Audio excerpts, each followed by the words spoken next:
আমাদের জন্য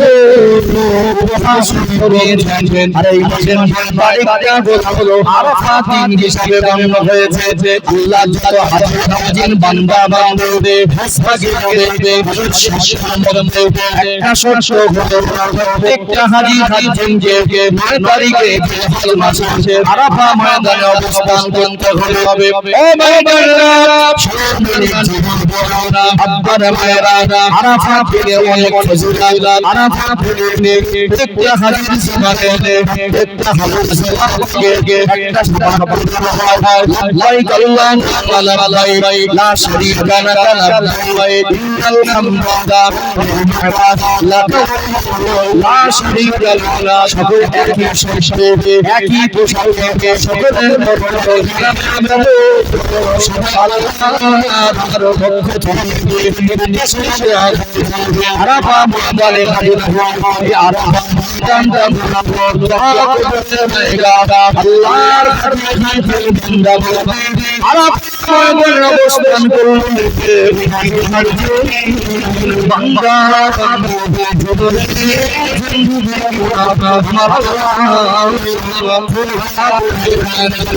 সুবহানাল্লাহ আরাফা দিয়ে আল্লাহ তো সম্মানী দিয়ে আল্লাহ তো দিয়ে আল্লাহ পাক আমার বন্ধুদের নবী আমার সোনা সাবানে বললেন ও সাহাবারা যদি তোমরা আরাফা করে বলো তো তোমরা ওই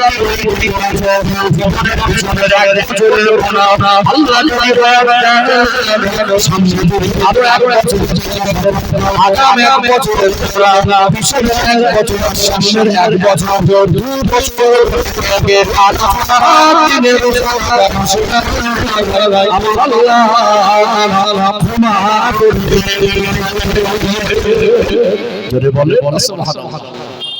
আরাফাত দিন এমন একটা বরকতি দিন, ওই দিনে নফল রোজা রাখলে পিছনের এক বছর আর সামনের এক বছর, বিগত এক বছর আর আগামী এক বছর 2 বছরের গুনাহকে আল্লাহ মাফ করে দেবেন। যেটা বলবেন না আমরা চাইলে রোজা রাখতে পারি কি পারি? 8 তারিখও রাখবেন, আগামী বৃহস্পতিবার রাখেন, শুক্রবার রাখেন, দুটো দিন ভালো দিন, যেহেতু শনিবার ঈদের দিন রোজা রাখা হারাম, তাহলে চেষ্টা করবেন ইনশাআল্লাহ। না রাখলে গুনাহ হবে না। তাহলে আমরা এই আরাফাত দিন যে পাচ্ছি, আল্লাহ যদি হায়াতে রাখে তো আবার এক বছর পরে পাবো। যদি এটা আল্লাহ কবুল করেন তাহলে পিছনের এক বছরের গুনাহ, সামনের এক বছরের গুনাহ মাফ। মা বোনরা যারা শুনছেন আপনারাও চেষ্টা করবেন। আমরা যারা এখানে উপস্থিত হয়েছি, যারা গরবে চতুর্দিকে রাস্তার ধারে আশেপাশে ঘুরে শুনছেন, আমার আওয়াজ পৌঁছাচ্ছে, আপনারাও চেষ্টা করবেন। আমিও নিয়ত করছি আল্লাহ আমাকে যেন আমল করার তৌফিক দান করেন, বলেন আল্লাহুম্মা আমিন। তাহলে এই যে সময়টা আমার ভাইরা ভাইরাদের ইন্তজাম করেছেন, এই মাসটাও বরকতময়। এই যে রাতে আমরা অবস্থান করছি, অলরেডি 10টা রাতের যদি আল্লাহ কোরআনের আয়াতে কসম খান, তাহলে যে রাতে আমরা বক্তব্য করছি, শুনছি, বসছি, এই রাতটাও আল্লাহর কসম খাওয়া রাতের মধ্যে একটা। যদি বলুন সুবহানাল্লাহ, সৌভাগ্যবান। এই জন্য এরকম একটা দিনের কাজ হলে আপনারা যথাসাধ্য চেষ্টা করবেন, অর্থ দিয়ে, শ্রম দিয়ে, সৎ বুদ্ধি দিয়ে, উৎসাহিত করে তাদের পাশে দাঁড়িয়ে অন্তত পয়সা না দেওয়া গেলে তাদের সহযোগিতা করা যায় না? অন্তত পয়সাও দিলাম, সহযোগিতা নাও করার সুযোগ পেলাম, অন্তত মজলিসে এসে বসাও যায়। আল্লাহ আমাদের এর ওসিলা করে এই গ্রামবাসীকে কবুল করেন, বলেন আল্লাহুম্মা আমিন। আলোচনা মগজে ভরছে, আলোচনা অনেক বিষয় ভিত্তিক আছে, যেহেতু বর্তমান সময়ে বর্তমান পরিস্থিতিকে সামনে প্রেক্ষাপটকে দেখে উপযুক্ত বক্তব্য করা মানুষের সংখ্যা আস্তে আস্তে কমে যাচ্ছে। অস্ত অনেক রকম আছে, ফলানোর কথা দুটো বলে, হাসানোর কথা, কাঁদানোর কথা বলে পেরে যেতে পারি। আপনার ভালো লাগা না লাগাটা এটা আমার কাছে ম্যাটার করে। আমি কতটুকু দায়িত্ব পালন করতে পারছি, সময় অনুপাতে আমি আমার কমকে যারা আমাকে ভালোবেসে এই জায়গায় বসিয়েছে তাদেরকে কতটুকু দিনের কথা বলে তাদেরকে দিনের প্রতি আকৃষ্ট করতে পারছি, দিনের কথাটা তাদের মগজে ঢোকাতে পারছি, সেটা আমার দায়িত্ব। কথা বলতে হবে। ও ভাই জানেনা সম্মানিত যুবকরা, আব্বারা মায়েরা, এই মাসে বেশি বেশি তাহলিল করবেন, এই মাসে বেশি বেশি আল্লাহর শুকরিয়া আদায় করবেন, এই মাসে বেশি বেশি ইস্তিগফার করবেন, লা ইলাহা ইল্লাল্লাহ, বেশি বেশি পড়া, লা ইলাহা ইল্লাল্লাহ, সুবহানাল্লাহ, আলহামদুলিল্লাহ, আল্লাহু আকবার, ও ভাইরা সোনার মানিক যুবকরা, আব্বারা মায়েরা, করে দেওয়ার মতো সামর্থ্য নাই। এই মাসে যদি দিয়ে আমল করতে পারে একটা কুরবানির সওয়াব হবে। আমল এই মাসে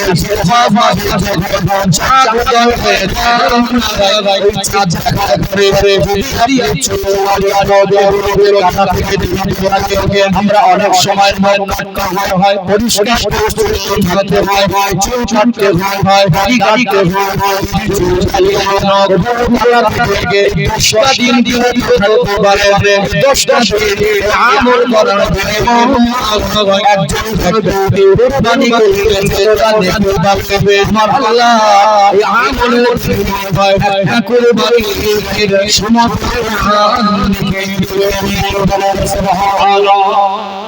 এটা আরেকটা আমল না? অনেকে কুরবানি করার সামর্থ্য নেই, আপনারও রাখবেন একটা কুরবানির সওয়াব। আপনি কুরবানি করবেন, আপনি আমল করবেন, কুরবানির সওয়াব পাবেন, আর এই আমলের সওয়াব চেষ্টা করবেন কটা দিন তারপরে একান্ত যারা অসচেতন মনে বগলের যে লোমগুলো থাকে, নাভির নিচের লোমগুলো থাকে, এবং আমাদের অবাঞ্ছিত যে গোপগুলোকে ছোট করার কথা বলা হয়েছে, দাড়িকে বড় করার কথা বলা হয়েছে, এগুলোকে যারা গুরুত্ব দেয় না, মানে নোংরা পরিবেশে থাকে, নিজের শরীরের যত্ন, পরিষ্কার পরিচ্ছন্নতা বোঝে না। আল্লাহ নবী সাল্লাল্লাহু আলাইহি সাল্লাম বলছেন, আত-তাহুরু শাতরুল ঈমান, পরিষ্কার পরিচ্ছন্নতা হলো ঈমানের একটা অঙ্গ। অর্থাৎ সব সময় পরিষ্কার পরিচ্ছন্ন অবস্থা থাকতে হয়। মুমিন সব সময় ওযু হালাতে থাকে, কিসে থাকে? ওযু হালাতে থাকে। কিন্তু আমাদের সমাজে এখনো বহু মানুষ আছে এক মাসের মধ্যে অবাঞ্ছিত লোমগুলো পরিষ্কার করা, আর গোপ যাতে বড় না হয় সবসময় সচেতন থাকা। কেন? বিভিন্ন রকম জীবাণু উড়ে বেড়ায়। বৈজ্ঞানিক ব্যাখ্যার অনুযায়ী যে গোপ যদি মানুষ বড় রাখে, আমরা যেভাবে ধুলো বালিতে বিভিন্ন রকম জীবাণুমুক্ত জায়গায় আমরা বিভিন্ন কর্মকাণ্ডে যুক্ত থাকি, গোপটা যদি অতিরিক্ত বড় হয়ে যায়, সেখানে জীবাণু জমা হলে পরিষ্কার পরিচ্ছন্নতার ক্ষেত্রে যদি সচেতন না হয়, তাহলে পানি খাবো, ওই পানিটা ধুয়ের ভিতরে নোংরা জিনিসগুলো পেটের মধ্যে, যেটা বৈজ্ঞানিক কথা বুঝতে পেরেছেন। এই জন্য আল্লাহ নবী সাল্লাল্লাহু আলাইহি সাল্লাম বলছেন গোপকে ছোট করো। অর্থাৎ গোপ ছোট করার ভিতরে মানুষের কল্যাণ আছে। এই গোপ ছোট করাটাও সুন্নাহ, গোপ ছোট করাটাও সুন্নাহ। এখন একটা মানুষ হয়তো দেখা যাচ্ছে এমনি সে কাটিং অনেক বড় বড় হয়ে রয়েছে, তার বিষয়টা একটু ব্যতিক্রম। তবে আমরা যারা সাধারণত একটু গোপ ছোট আকারে আছে, আমরা গোপ, নখ, চুল এগুলো কাটা থেকে বিরত থাকবো ইনশাআল্লাহ 10টা দিন। এই 10টা দিন ও ভাইজানেরা, সম্মানিত যুবকেরা, আব্বারা মায়েরা, যারা কোরআন তেলাওয়াত করতে পারেন, এই মাসে এই 10টা রাতের আল্লাহ কসম করেছেন, যেহেতু জিলহজ মাসের প্রথম 10 দিনের অনেক বেশি, যে ভাই তুমি বলছিলেন আমার আল্লাহর দরবারে, আল্লাহর দরবারে বন্ধন সাথে আমার আল্লাহ সুস্থ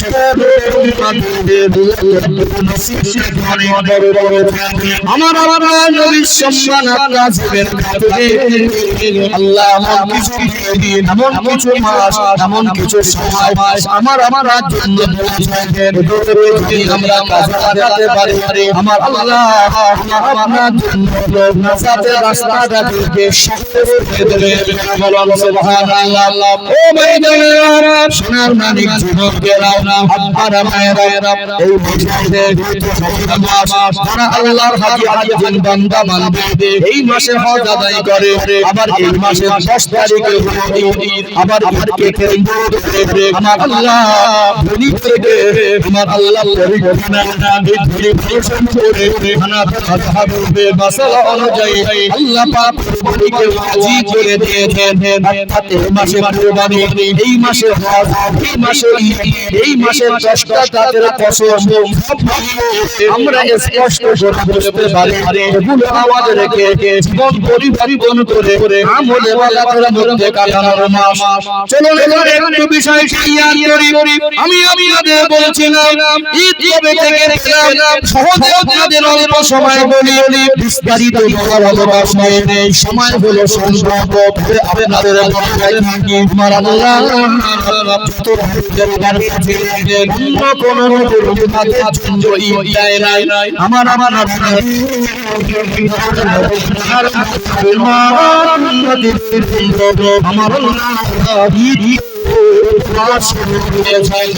ঈদ সুবহানাল্লাহ।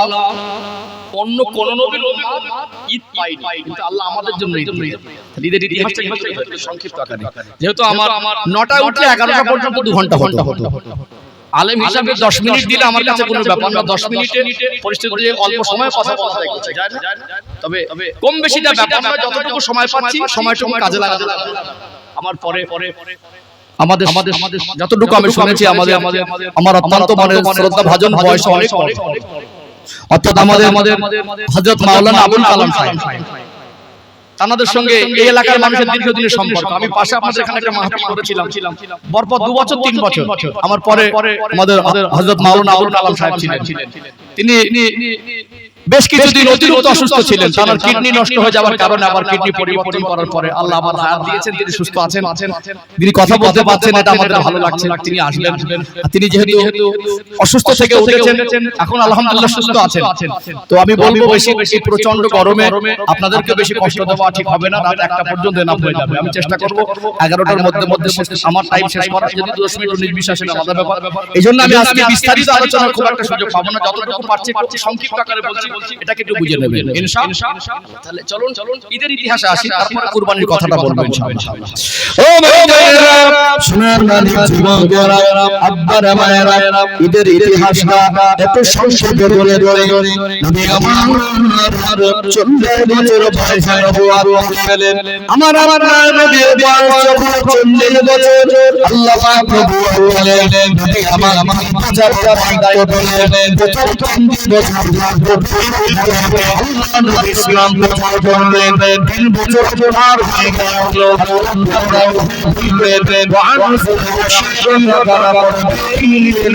আমার হাবিবে আপনার দ্বারা নিকটস্থ আপনাদের সম্পর্কে আপনাকে সচেতন করে আল্লাহ নবীর উপরে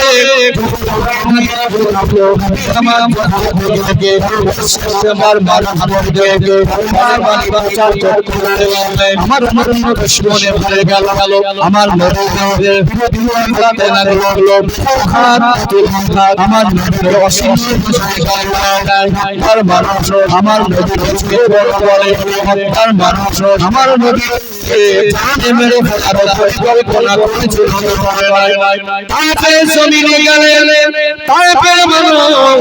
আমার নবীকে এত বেশি কষ্ট দিলেন, আমার সব থেকে দিনের বেশি কষ্ট পেয়েছিলেন। একটা দিন আর একটা ময়দানে কাফেরদের হাতে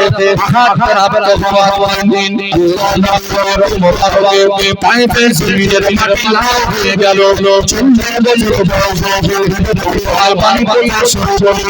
মক্কায় টানা 13 বছর আমার নবীর জন্য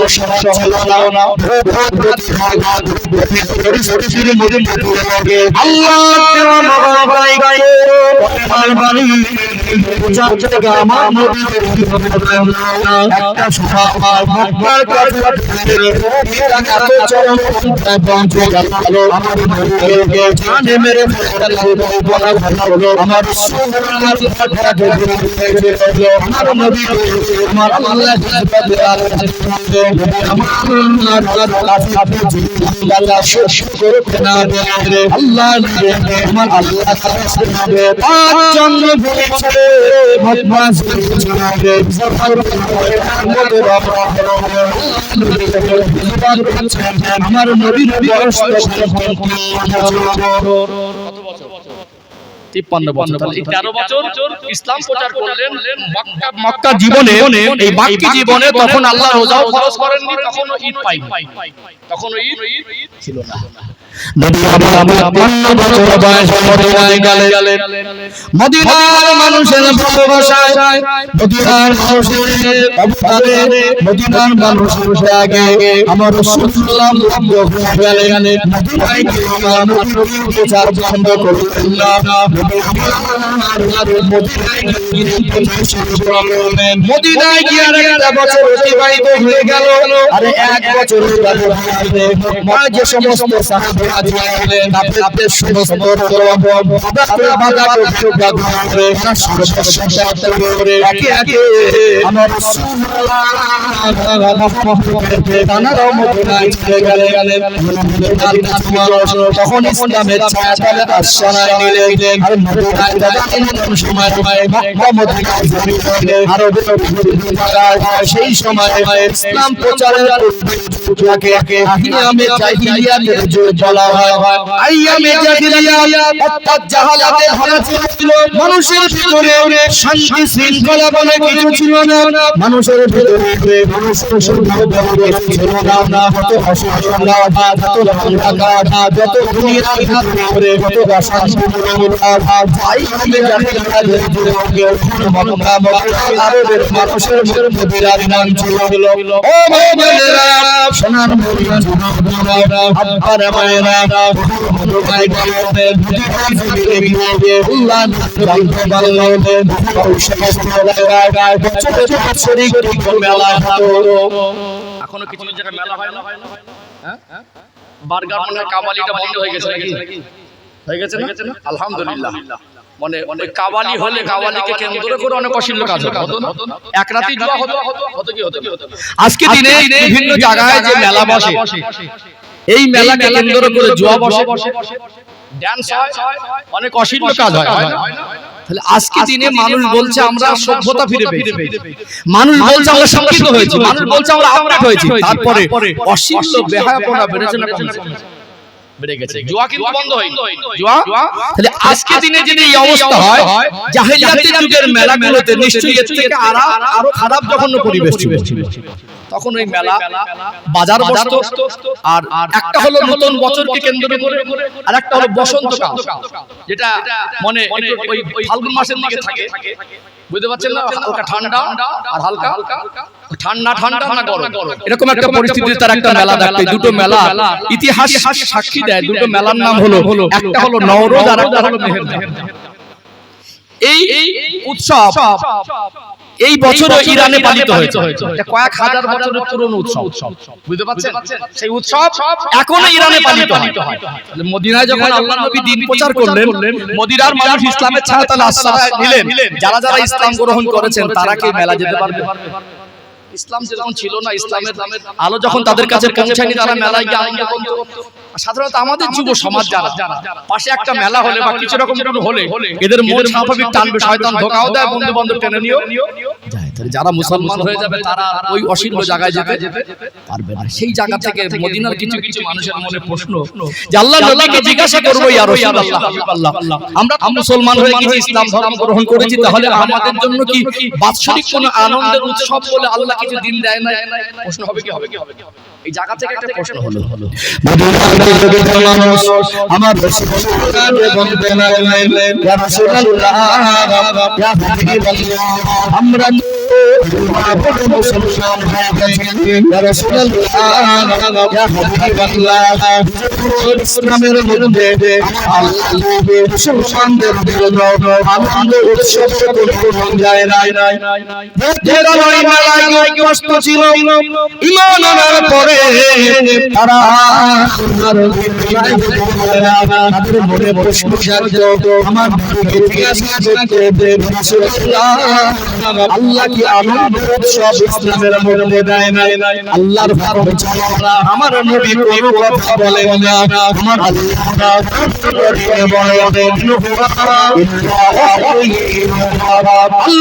বলেন, আমার হাবিবি কোনো কথা বলেন না, আমি আল্লাহ আমার নবী বলেন। ৫৩ বছর বয়সে মদিনায় গিয়ে ১ বছর অতিবাহিত করলো। আল্লাহ নবী বয়স যখন ৫৪ বছর, তখন আল্লাহ রোজা ফরজ করেন নাই, তখন ঈদ বলে কিছু ছিল না, অন্য কোনো হয় নাই। মদিনায় গিয়ে ২য় বছরে আমার আল্লাহ কোরআনের আয়াত নাযিল করে তাকে ফরজ করে দিলেন আল্লাহ নবী 54 বছর আর 14 বছর কিন্তু চালে তখন রোজা ছিল না ছিল না মদিনায় যাওয়ার পরে দ্বিতীয় বছরে আল্লাহ রোজা ফরজ করে দিলেন রোজা ফরজ করার পর আল্লাহ বড় খুশির সংবাদ দিয়ে আল্লাহ পাকের ফেরেশতা জিবরাইল আলাইহিস সালাম বলেন আল্লাহ তাআলা জিবরাইল আলাইহিস সালাম আমার রাসূলুল্লাহ আসলেন আমার নবীকে সালাম দিয়ে সালাম বলেন ইয়া রাসূলুল্লাহ ইয়া হাবিবাল্লাহ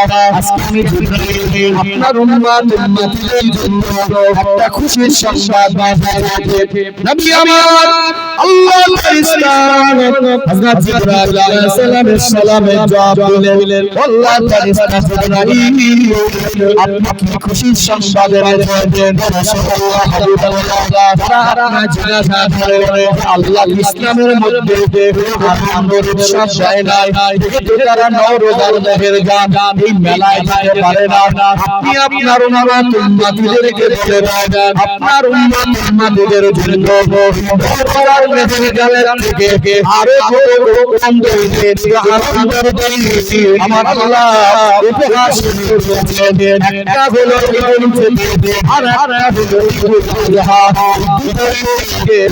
উৎসব শুরু হয় যাতে মুসলমানের মনে কষ্ট না থাকে আপনার মনে কষ্ট না থাকে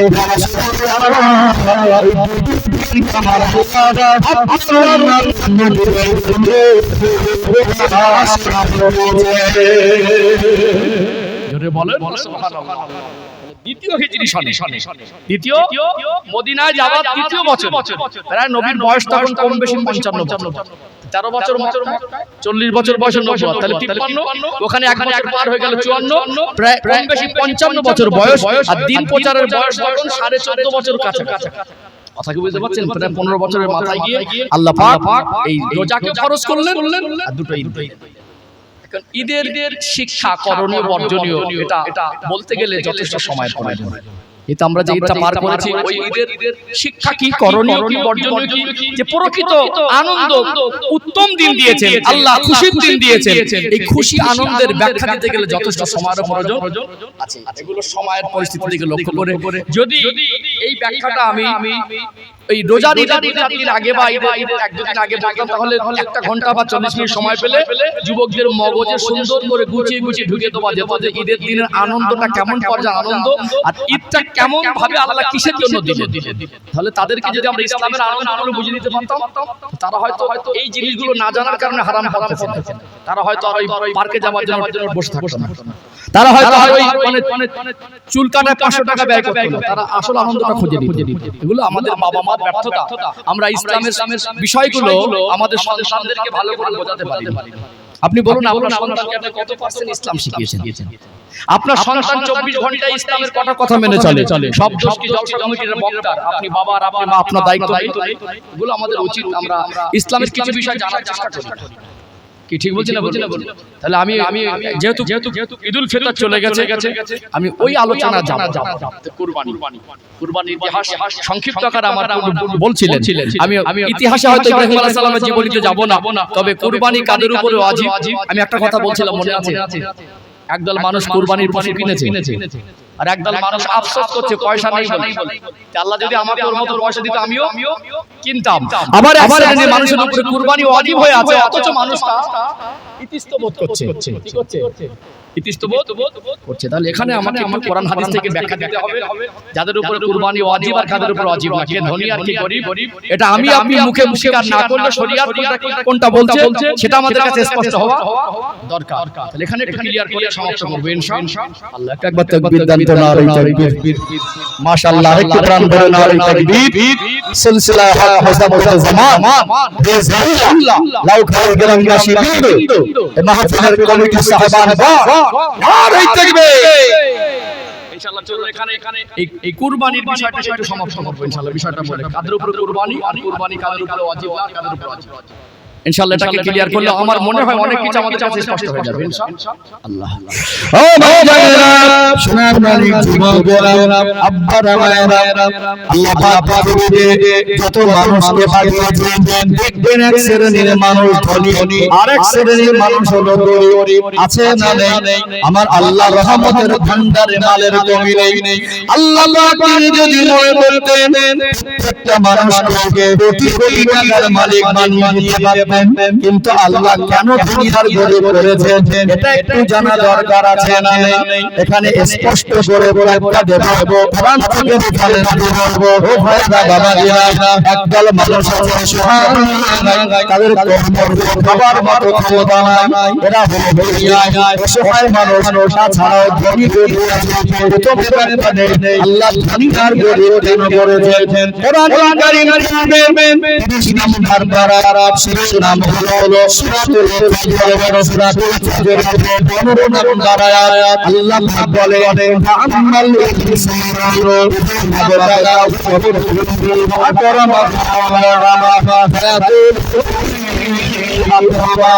আমি মানুষকে পরীক্ষা করার জন্য মাল সম্পদ দেই, তাকে আমি আল্লাহ পরীক্ষা করার জন্য তাকে যখন মাল সম্পদ দান করে ওই মানুষটা বলে,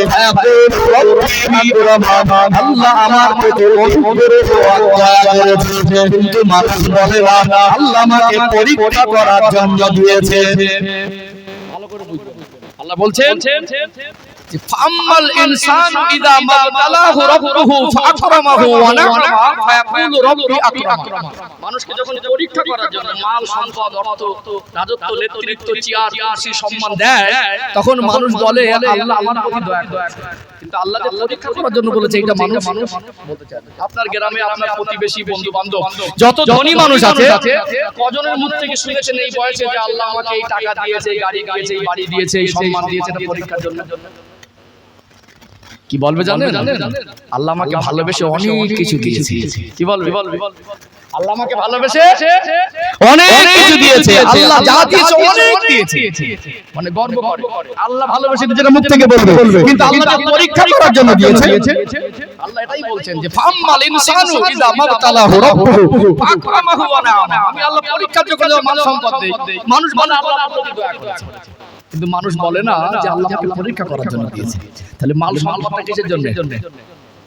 পরীক্ষার জন্য। কিসের জন্য? পরীক্ষার জন্য। এটা একটা দিক। তাহলে গরিব কেন করেছেন আরেকটা বিষয় ক্লিয়ার করব ইনশাআল্লাহ। কোরআনুল কারীমে সূরাতুল ফাজরের 16 নম্বর আয়াত থেকে আল্লাহ জানিয়ে দিলেন, আম্মা ইযা মাবতালাহু ফাকার আলাইহি রিজকাহ ফায়াকুলু বি আহানান। আল্লাহ বলেন আমি আল্লাহ মানুষ জাতিকে পরীক্ষা করার জন্য আমার বান্দা বান্দীকে পরীক্ষা করার জন্য তাদেরকে সম্পূর্ণ করে দিয়ে অভাব এই মানুষটা বলে আল্লাহ আমাকে হেয় করেছে, অর্থাৎ আল্লাহ বলে যদি আমি আমি কাউকে নেতৃত্বে সম্মান চিনাই দেই সেটাও করবো না, আমি কাউকে অভাব দেই সেটাও করবো না। ও ভাইরা বাবারা আরেকটু পরিষ্কার ভালো করে কোরআনুল কারীমে 30 পারার মধ্যে 114 সূরা আছে, এর ভিতরে সূরার নাম হলো সূরাতুল ফাজর। এটা উম্মতের সূরা, একেবারে ছোট হবে, বেশি বড় সূরা নয়, তেলাওয়াত করতে বেশি আপনার জন্য 5 থেকে 6 মিনিট সময় লাগতে পারে। তবে সংক্ষেপে মনে করি যে সূরাতুল মুলক ফজিলত নবী আমার সোনার জবানে পাঠিয়ে দিলেন। একটা মানুষ যখন মারা যায় ওই মানুষটা ওই মানুষটা যদি আল্লাহর বান্দাদের বান্দীদের অন্তর্ভুক্ত হয় তাকে করে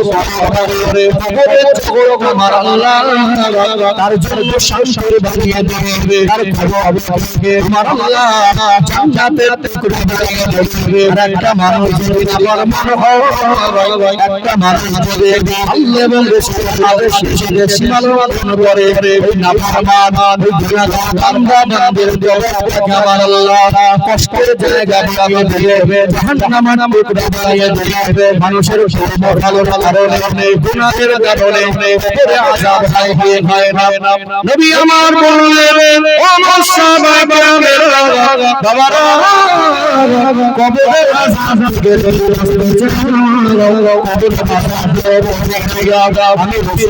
জানিয়ে দিলাম, নামাজ পড়ে এই সূরা তেলাওয়াত করতে পারে, ওই মানুষ মারা যাবার পরে ওদের শহীদ দিয়ে জানাজা দিয়ে নামাজ পড়ে সূরা তেলাওয়াত সূরা তেলাওয়াতের আমল ছিলাম আমার আল্লাহ এই আযাব থেকে আফসোস আমরা তো কোরআনের আলো থেকে অন্ধকার হয়ে আছি অনেকে। 5 থেকে 6 মিনিট এসে নামাজ পড়ে কিন্তু ব্যয় করা যায় না। চাইলে ইনশাআল্লাহ আমরা আমাদের এই আমলটুকু করে কবরের আযাব মাপের জন্য আমরা এই ফজিলতটুকু হাসিল করতে পারি, কিন্তু আমাদের সেই সময়টুকু হয়। এখন সব নামাজি 5G, ইন্টারনেট কানেকশন 5G, মোবাইলের মানে আপডেট ভার্সন সেটাও 5G, আর কিছু মানুষের নামাজের পরে সময়টা দেবে কবে? 3 মিনিটে 4 রাকাত নামাজ হয়ে যাচ্ছে, বুঝতে পারছেন? 2 মিনিটের মধ্যে 2 রাকাত নামাজ হয়ে যাচ্ছে। নামাজ কি সেরকম নামাজ হচ্ছে? ওই স্পিডে যদি নামাজ পড়ে ওই মানুষটা বসে 5-6 মিনিট কোরআন তেলাওয়াত করবে। এইজন্য যারা জানেন না শিখবেন, আর ঈশার নামাজের পর যারা কোরআন শরীফ পড়তে জানেন আমলটা করার চেষ্টা করবেন। এই বিষয়টা এসেছে বলে ফজিলতটা একটু বলে দিলাম। ও ভাইরা, ছোটরা, আব্বারা, মায়েরা, এতখানে সুরুল মুলকের কথা বলছিলাম। দ্বিতীয় নম্বর আয়াত আল্লাহ জানিয়ে দেন, আল্লাযী খালাকাল মাউতা ওয়াল হায়াতা লিয়াবলুয়াকুম আইয়ুকুম আহসানু আমালা। আল্লাহ বলেন, আমি আল্লাহ হায়াত আর মউতকে সৃষ্টি করেছি যে আমি বান্দা বান্দাকে পরীক্ষা করার জন্য কতটুকু নেক আমল করে আসতে পারে। তাহলে আমাদের দুনিয়া আগমন আল্লাহ পাঠিয়েছেন, আল্লাহ ডেকে নেবেন, আল্লাহ দুনিয়া পাঠিয়েছেন ডেকে নেবেন। মাঝের সময়টা হলো আমার আপনার দুনিয়ার হায়াত। আল্লাহ বলছেন পরীক্ষা করার জন্য, আর্থিক ধনী করলেন পরীক্ষা করার জন্য, গরীব করলেন পরীক্ষা করার জন্য। আল্লাহ পরীক্ষা করার জন্য পাস করা দরকার আছে, পাস করতে হবে। তাহলে পরীক্ষা করা আমল। ধনীরা কি করবেন আর গরীবরা কি করবেন, এটা পরিষ্কার করে সমাপ্ত করবেন আল্লাহ। ও ভাইজানেরা, সোনার মানিক যুবকরা, আব্বারা, মায়েরা, এখানে গরীবদের জন্য বড় সান্ত্বনা। যেমন যারা ধনী হবে তারা গরীব থেকে ঘৃণা করতে পারবে না, যারা ধনী হবে তারা গরীবদেরকে অবহেলা করতে পারবে না। যারা ধনী হবে ভাগাভাগির অপশন নেই। আমরা নামাজ পড়ি, আমরা ইবাদত করি, যত ইবাদত আছে সব থেকে উত্তম ইবাদত আফজালুল ইবাদাত ইবাদাতুস সালাত। আল্লাহ নবী বলেন যত ইবাদত আছে সব থেকে উত্তম ইবাদত নামাজ, এবং পৃথিবীতে যত জায়গা আছে সব থেকে শ্রেষ্ঠ জায়গা হলো মসজিদ। উত্তম ইবাদত নামাজ, আর নামাজের জন্য ওটাও পৃথিবীর মধ্যে শ্রেষ্ঠ জায়গা, এবং নামাজের মধ্যে করা যাবে না। আল্লাহ আপনাকে মাল সম্পদ দিয়েছে, এটা আপনার পরীক্ষা করার জন্য, অর্থাৎ মাল সম্পদ পেয়ে যাব না অহংকার করা যাবে না। মাল সম্পদের মালিকানা পেয়ে ধনী গরীবকে পার্থক্য করা যাবে না। তিনি আপনার প্রতি আল্লাহ দয়া করেছে আপনার পরীক্ষা নেওয়ার জন্য। এখানে দেখা যায় একদল মানুষ তারা আজকে গরিবদেরকে অবহেলা করে না, গরিবদের অবহেলা করে। এখন তো সব আপডেট ভার্সন, ছেলের জন্মদিন, মেয়ের জন্মদিন, বিবাহ বার্ষিকী, অ্যানিভার্সারি, অথচ বন্ধু বান্ধব দাওয়াত করে, পয়সা একটু পয়সা হয়ে গেল, হঠাৎ একজন ধনী হয়ে গেল, গ্রামে বড় লোক হয়ে গেল, তাদের বাড়ির ছেলে মেয়ে বিবি বাচ্চা চাল চলনের মধ্যে একটা পার্থক্য কি যেন একটা মনে করে, পাশের বাড়ির গরিব মানুষকে আর মানুষ মনে করে না। আচ্ছা ভাবতে পারেন এই মানুষটা আজকে আপডেট ভার্সন করছে, মানে গরিবদেরকে আলাদা করে দেখছে, কিন্তু শেষ ইবাদত নামাজে যাবে, নামাজের মধ্যে থেকে ধনী গরিব পার্থক্যর কোনো অপশন নেই। সবথেকে গরিব মানুষ সামনে যাবে। আপনি কি ধনী, পৃথিবীর সেরা ধনী হয়ে পৃথিবীর সেরা গরিব হয়ে পিছনে যাওয়া যাবে না। ধনী গরিবের পার্থক্য করছেন, আজ আছে তো কাল নেই। দেখবেন পৃথিবীর সেরা ধনী মানুষ মাথায় যদি সোনার মুকুট পরা থাকে, পরনে 2 লক্ষ টাকার কাপড় থাকে, মানুষটা যদি পৃথিবীর সেরা ধনী হয়, ওর যেমন কাপড় হবে আর একজন গরিব মানুষ তারও তেমন কাপড় হবে। ধনীর জন্য 3.5 হাত আর গরিবের জন্য 3.5 হাত। অথচ একদল মানুষ গরিবদের দেখে ঘৃণা করে। নামাজের শিক্ষা দাও, নামাজ থেকে আল্লাহ শিক্ষা এই দিকে দিয়েছেন। আপনি পৃথিবীর সেরা ধনী হোক, পৃথিবীর সেরা গরিব মানুষ পাশে দাঁড়ালে ওই পাশ থেকে ধাক্কা মেরে সরিয়ে দেওয়া। আল্লাহ তো শিক্ষা দিচ্ছে, তুমিও পরীক্ষা দিচ্ছ আর ও পরীক্ষা দিচ্ছে। আমি আল্লাহকে গরিব বলে রেখেছি পরীক্ষার জন্য, আর আমি আল্লাহ আমার প্রতি দয়া করে মাল সম্পত্তি পরীক্ষার জন্য। ওই ঘৃণার কোনো অপশন ইসলামের মধ্যে। অথচ আজকে দেখুন গোটা আমার পরিবেশে যাদের পয়সা নেই, অভাব অনাটনে থাকে, লোকটা যদি 5 ওয়াক্ত নামাজি হয়, হালাল উপার্জন করে, লোকটা যদি সৎ পথে চলে, তার পয়সা নেই বলে সমাজে তার একজন গরিব মানুষ তার জন্য চেয়ার ছাড়বে না। গ্রামে যদি 20-50 কোটি টাকার মালিক হয়, একজন বাবু হয়ে যাবে, টাকায় বাবু, মদখোর হলেও বাবু, দরজা ঠেলা পার্টি হলেও বাবু, আর সুদখোর হলেও বাবু, ঘুষখোর হলেও বাবু। একজন মদখোরের জন্য চেয়ার ছেড়ে দেবে, কিন্তু একজন নামাজি পরহেজগার হালাল উপার্জন করার জন্য ভ্যান চালকের জন্য চেয়ার ছাড়তে কথা ঠিক বলছি না ভুল?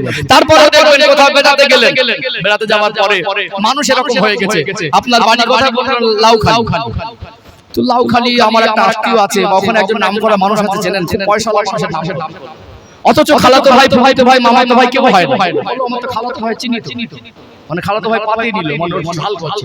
আর একজন যদি নামাজি পরহেজগার দিনদার সৎ পথে চলা মানুষ, তার যদি ভালো গাড়ি বাড়ি না থাকে, জমি জায়গা না থাকে, খুব একদম সাদামাটা গরিব মানুষ হয়, ওই মানুষটা যদি আপন খালাতো ভাই হয়, যদি বলে ওই এলাকায় আমার একটা কুটুম আছে, চেনেন অমুক ব্যক্তিকে, ও চিনতে পারলে চেনা লাগছে, হলে আমরা কথাবার্তারা দাঁড়াও এখানে ধনীদেরকে যেভাবে সম্মান করি, গরিবদেরকে সেভাবে সম্মান করতে। ও ভাইজানেরা, সোনার মালিক যুবকরা, আব্বারা, ধনী কল্পনী হয়েছে, আল্লাহ আপনাকে পরীক্ষা করার জন্য মাল সম্পদ দিয়েছে।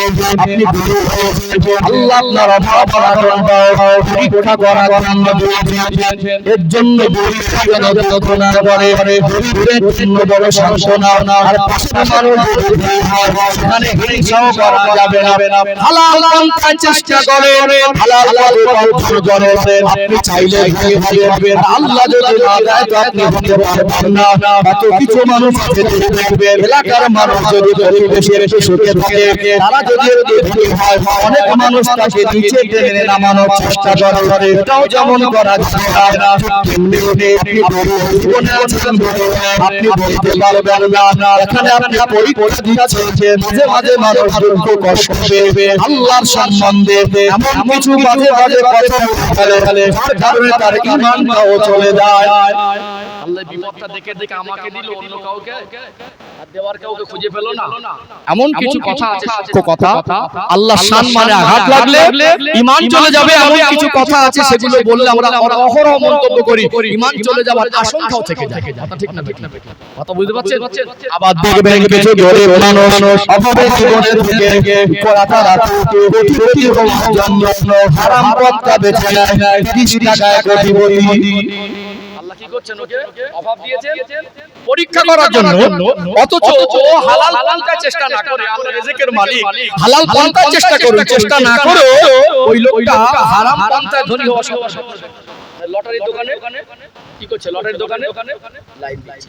ও ভাইজানেরা, সোনার মানিক যুবকেরা আব্বারা মায়েরা আজকে আপনাদের 2025 সালে এটা জিলহজ মাসের আজকে যদি 6 তারিখ হয় আপনারা বলো একটা বাড়ি কি আপনি খুঁজে বেড়াতে পারবেন কালকে কি না হবে বাড়িতে নেই প্রত্যেকের বাড়িতে আছে আজ থেকে 40 বছর আগে এমন বহু বাড়ি পাওয়া যেত আজ থেকে 50-60 বছর আগে এমন বহু বাড়ি পাওয়া যেত কালকে কি রান্না হবে বাড়িতে নেই অভাব অনটন ছিল সকাল থেকে বাচ্চাগুলো বেলা খাওয়া খেতে পারে নাই এক চাচিমা বাড়ির কাছে গিয়ে মন খারাপ করে বসে আছে পান্তা ভাত বেশি হাঁস মুরগি কেনা আমাকে আমার বাচ্চা হারে আছে তারা অন্যের বাড়ি থেকে বাবার মুখে হালাল খাদ্য তুলে দিয়েছে তারা বন্ধনের মনে খুঁজতে যায়নি তারা হারাম রাস্তা বেছে নেয়নি অভাব আনন্দ ছিল কিন্তু তারা আল্লাহ তারা অভাব আনন্দ আল্লাহকে বলে তারা যখন কালকে কি রান্না হবে একটু বাড়িতে ছিল না অন্যের বাড়ি থেকে খার করে চালিয়েছে আজকে আল্লাহ আমাদের হাজারো শান্তি দিয়েছেন আজকে আমরা চাইলে সুখটাকে বর্জন করতে পারি কি পারি না অথচ আমরা আল্লাহ যতটুকু দিয়েছে ওর উপরে সন্তুষ্ট না থেকে আমরা হারাম পথে আমরা আরো ভালো থাকার চেষ্টা করি এতে আমাদের অকল্যাণ ক্ষতি আছে না তাহলে আপনি গরিবী জীবন থেকে পরীক্ষা দিচ্ছেন একজন ধনী জীবন থেকে পরীক্ষা দিচ্ছেন গরিবের জন্য চারটি সবক চারটি জিনিস যদি আমল করতে পারেন আল্লাহ তার জন্য জান্নাত সহজ করে দেবেন বলুন সুবহানাল্লাহ ঝটপট চারটি পড়ে দিন চারটি এক নাম্বার হলো সবর এমন একটা আমাল সবর এমন একটা ইবাদত আমার আল্লাহ জানিয়ে দেন ইন্নাল্লাহা মা'আস সাবিরিন নিশ্চয়ই আমি আল্লাহ সবরের সঙ্গে থাকি ও ভাই বোনেরা সোনার মানিক যুবকেরা আব্বারা মায়েরা ইসলামে যত আমল ইবাদত আছে আপনি কোথাও যেতে পারবেন না নামাজের সঙ্গে থাকি কোথাও যেতে পারবেন না হজের সঙ্গে থাকি কোথাও যেতে পারবেন না রোজাদারের সঙ্গে থাকি কিন্তু সবর এমন আমল আমার আল্লাহ জানিয়ে দেন নিশ্চয়ই আল্লাহ সবরের সঙ্গে থাকি আপনি জীবনে বিপদে কষ্ট করে সবর করতে পারেন আর আমার আল্লাহ যদি আপনার সঙ্গে থাকে আপনার থেকে বড় সৌভাগ্যদারকে হতে পারে দুই নম্বর আমল করতে তাওয়াক্কুল আল্লাহর উপরে তাওয়াক্কুল করা আল্লাহ বলে আমি ইয়াতাওয়াক্কাল আল্লাহ বলে যে বাবা আমি আল্লাহর উপরে ভরসা করে আমি আল্লাহ তার জন্য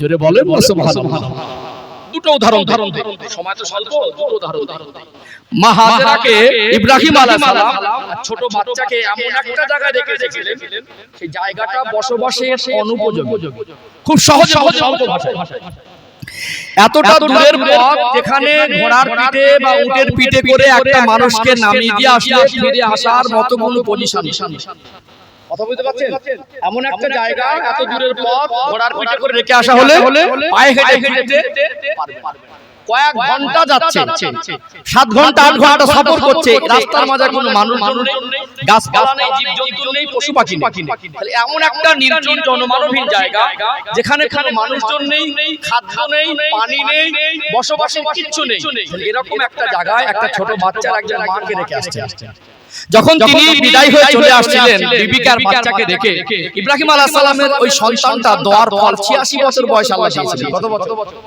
86 বছর বয়সে সন্তান হলো সন্তানের উপরে মায়া বেশি হবে না কম হবে মায়ার জিনিস তো এই সন্তানকে যখন ডেকে চলে আসছেন মা হাজেরা একজন নবীর স্ত্রী আবার একজন নবীর মা মানে স্বামীও নবী গর্ভের সন্তানটাও নবী সেদিন বলছিলেন আল্লাহর নবী ইব্রাহিম আপনি আমার প্রাণের স্বামী আপনি তো চলে যাচ্ছেন তো বিদায় বেলায় আপনার জবান থেকে একটা কথা আমি শুনতে চাই আপনি একটু দাঁড়ান আমাকে একটু কথা বলে যান এই যে জায়গায় রেখে যাচ্ছেন আমি তো ফিরে যেতে পারবো আর এখানে না গাছপালা না মানুষজন না পশু পাখি না কিছুই নেই যা খাদ্য দিয়ে যাচ্ছেন কয়েকটা দিন চলতে পারে, এই যে জায়গা রেখে যাচ্ছেন এটাকে আল্লাহ পাকের হুকুম তিনি জানতেন। তারপরে শেষবারের মতো সান্ত্বনা স্বরূপ শুনতে চাইছিলেন এটাকে আল্লাহর হুকুম। ইব্রাহিম আলাইহিস সালাম নবীরা তো মিথ্যা বলেন, তিনি বললেন আপনি আমার বিবি, আমার বাচ্চাকেও রেখে যাচ্ছে, আপনাকেও রেখে যাচ্ছে, বাচ্চার উপরে আমার মায়া আছে, আপনার উপরে মায়া আছে। আল্লাহ তো মা হাজেরা তাওয়াক্কুল ঈমান কি জিনিস বুঝুন। সেদিন মুসকে হেসে বলেছিলেন আপনি আল্লাহর নবী, আপনার কোনো কাজে আপনার স্ত্রী হওয়ার সুবাদে আমি বাধা দেব না। যদি আল্লাহ এইরকম একটা কঠিন জায়গায় আমাকে আর আমার বাচ্চাকে রেখে যাবার হুকুম করতে পারে, আমি হাজেরার ঈমান আর বিশ্বাস আর ভরসা আল্লাহর উপরে, আল্লাহ আমাকে আর আমার বাচ্চাকে হেফাজত করতে পারে। জোরে বলুন, তাহলে এটা কার উপরে ভরসা? কত কত নিখুঁত ঈমান হলে, কত শক্ত ঈমান হলে, কত মজবুত ঈমান হলে এরকম একটা সিচুয়েশনে আল্লাহর উপরে ভরসা করে থেকে অথচ আমরা সামান্য কষ্ট সহ্য করতে পারি না, সামান্য কিছুতে ঘেবড়ে পড়ি। ঈমান আল্লাহর উপরে অটুট বিশ্বাস। আল্লাহ যদি এরকম জায়গায় রেখে যেতে বলতে পারে, সে আল্লাহ আমাকে হেফাজত করতে।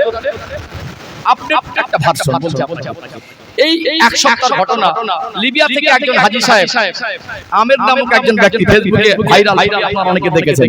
তো যখন তার পাসপোর্টের কোনো সমস্যার কারণে তার ইমিগ্রেশনটা লেট হয়ে গেল, মানে এবং কাগজপত্রের বিভিন্ন জটিলতার কারণে প্লেনের বিমান টাইম হয়ে যাওয়াতে বিমানের গেট বন্ধ হয়ে গেল।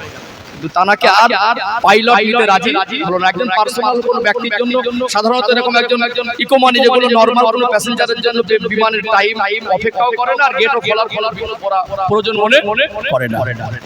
আমি আপনি হলে মানসিকভাবে ভেঙে পড়তাম। তিনি বলেছিলেন আমার আপনার 2025 সাল তাওয়াক্কালে বলে ঈমান কি জিনিস ভালো করে শিক্ষা নেন। তিনি বলেছিলেন আল্লাহ রাজি থাকলে আমি হজে যাব, সামান্য জানলা তার ভেঙে পড়ার চিহ্ন দেখা বিমান উড়লো, কোন রকম যান্ত্রিক সমস্যার কারণে আবার ফিরে আসলো ইঞ্জিনিয়ার দিয়ে সেগুলোকে আবার পুনরায় মেরামত করে দ্বিতীয়বারের জন্য তিনি রিকোয়েস্ট করলেন আমার পেপারস যে সমস্যা ছিল দেরি হয়েছে, সমস্যা মিটে গেছে, এবার আমাকে বিমানে নেওয়া হোক। দ্বিতীয়বারের জন্য বিমানের দরজা তার জন্য খোলা হলো না। তিনি কিঞ্চিত ভেঙে না পড়ে তিনি মুস্কে হেসে একটু বলেছিলেন যে আমি নিয়ত করেছি আল্লাহ যদি রাজি থাকে তো আমি হজে যাব। দ্বিতীয়বার ফের বিমানটা কোনো কারণবশত আবার ফিরে আসে। তৃতীয়বার উড়ানের আগে পাইলট বললাম ওই ব্যক্তিকে না নিয়ে তৃতীয়বার বিমান তাওয়াক্কুল কার উপরে। আজও মানুষ আমরা এই সমস্ত ঘটনা থেকে ঈমানের শিক্ষা নিতে পারি, এটা আমাদের জন্য বড় দুঃখের। এই জন্য যেই হালাতেই থাকে সবর করবেন আর আল্লাহর উপরে কি করবেন? আল্লাহর উপরে ভরসা করবেন। ও ভাইজানেরা, সোনালী যুবকেরা, আব্বারা মায়েরা, তৃতীয় নাম্বার আমল আপনাদের বলে দেই। প্রথম বলেছে দোয়া, দ্বিতীয় বলেছে তাওয়াক্কুল করা, তৃতীয় বলেছে শুকরিয়া আদায় করা। কি করা? শুকরিয়া আদায় করা। আপনি হালাল পথে চেষ্টা করবেন, আল্লাহ আপনাকে যতটুকু দেন এই নিয়ামতের শুকরিয়া আদায় করবেন। আল্লাহ কোরআনুল কারীমে বলেছেন লা শাজারাতুন লা আযীদাইনাকুম, যদি আমার কোন বান্দা বান্দে আমার নিয়ামতের শুকরিয়া আদায় করে আমি আল্লাহ আমার নিয়ামতকে বৃদ্ধি করে দেব। সুবহানাল্লাহ। নিয়ামতের শুকরিয়া আদায় করা, নিয়ামতকে সম্মান করা।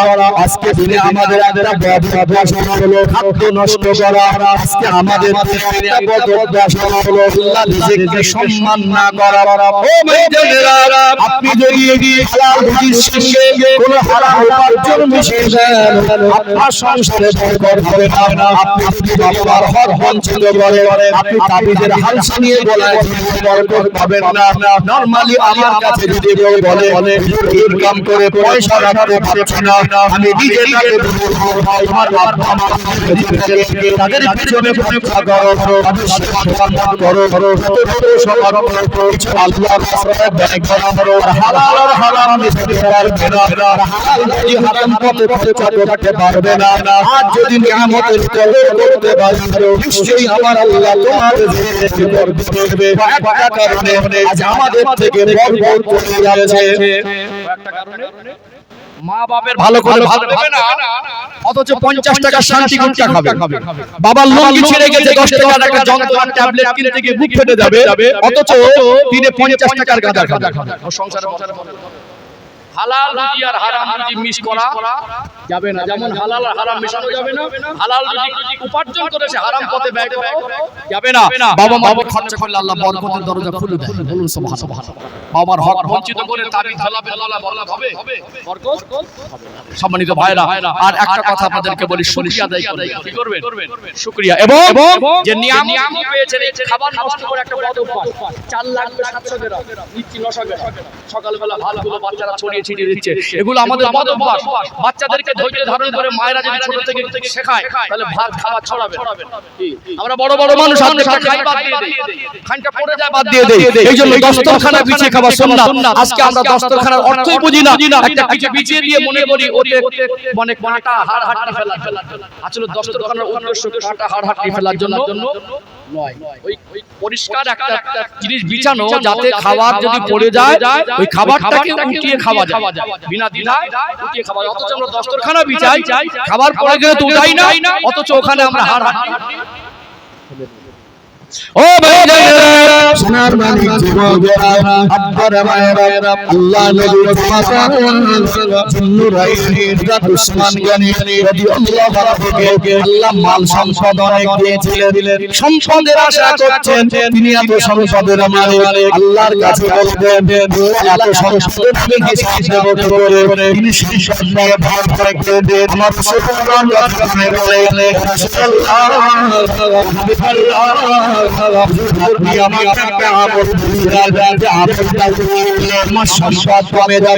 আল্লাহ নবী বললেন, ও বাবা ওসমান, তুমি খাবার খাবে কেননা ওটা উঁচুতে দাঁড়িয়ে ওর পেটে খাবার খেতে গেলে যদি কোনো খাদ্য পড়ে যায় ওটা উঠিয়ে নেওয়া সহজ হয় না। আল্লাহ নবীর জামাতা জিন্নুরাইন হযরত উসমান আমার নবীকে বলে